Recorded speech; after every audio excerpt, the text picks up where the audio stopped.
So the next game that I tried to make, whatever number I'm on, I don't remember, is sort of a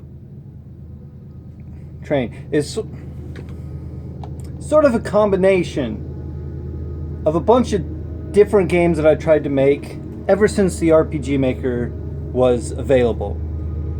And not just the RPG Maker 95 or the RPG Maker 2000, but also RPG Maker 2 and RPG Maker 3 for the PlayStation 2.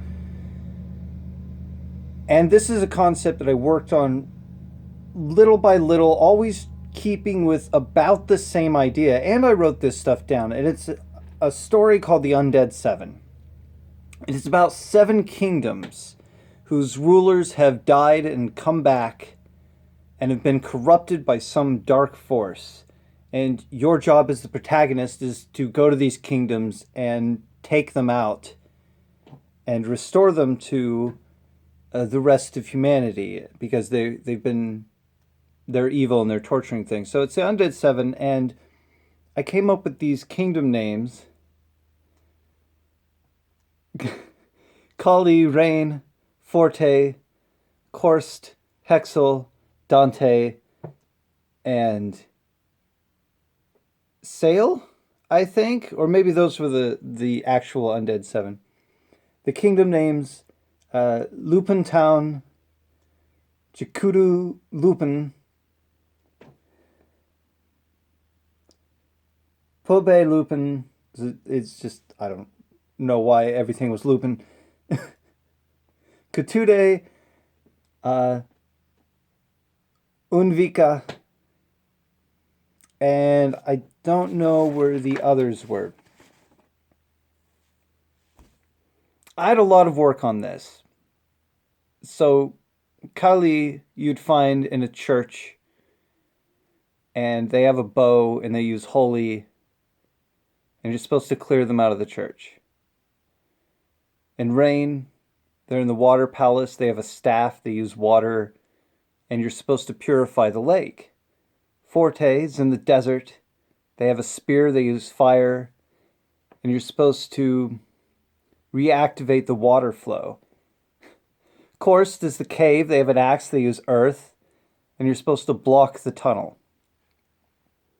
Hexel is in the broken castle, they use a sword, they have death magic, and you're supposed to destroy the ruby, whatever that was. It's probably something that gave them their death magic.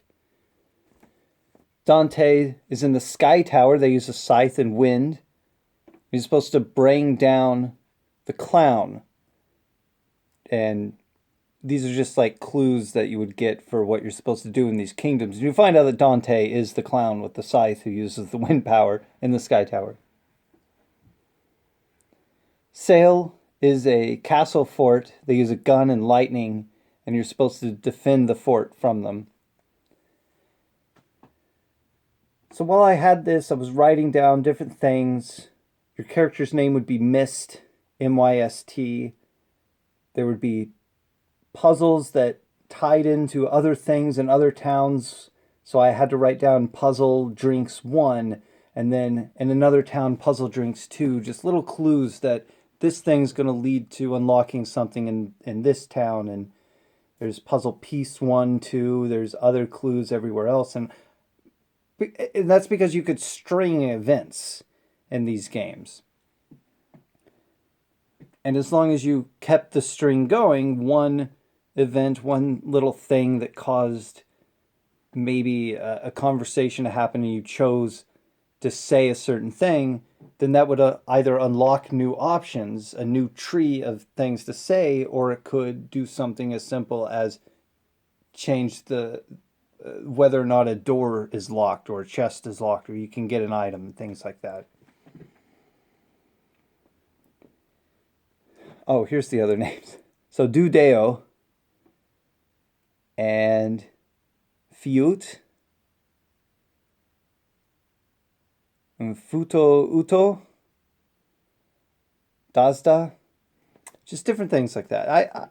I probably had a reason why I came up with these names way back in the past. Some of them were supposed to be Tataean words and things like that. But I also did a lot of research on how level ups worked in RPGs because I had this information from the RPG Maker that showed you these curves that would help you out. Like maybe this person gains experience really fast and then they kind of level out. So I had different things for experience and experience needed, how much experience in total you would have for each level, and how many experience points you would need to get to the next level. So for level 2, you would need 11 experience, so you'd get 11 experience.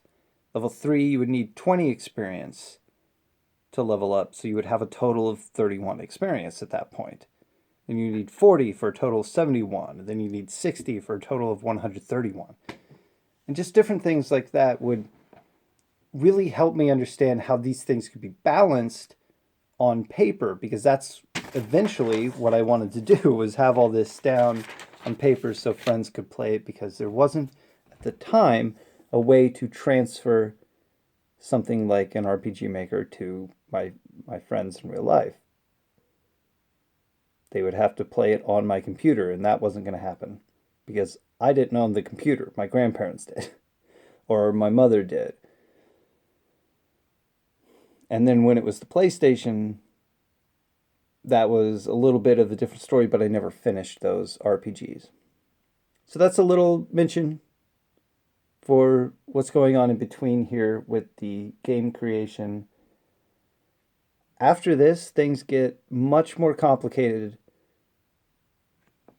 in trying to figure out why these games did not succeed. And they became a lot more fun. Everything was just so much more thought out. And to think I started with a game, my second game for this series, that could still work.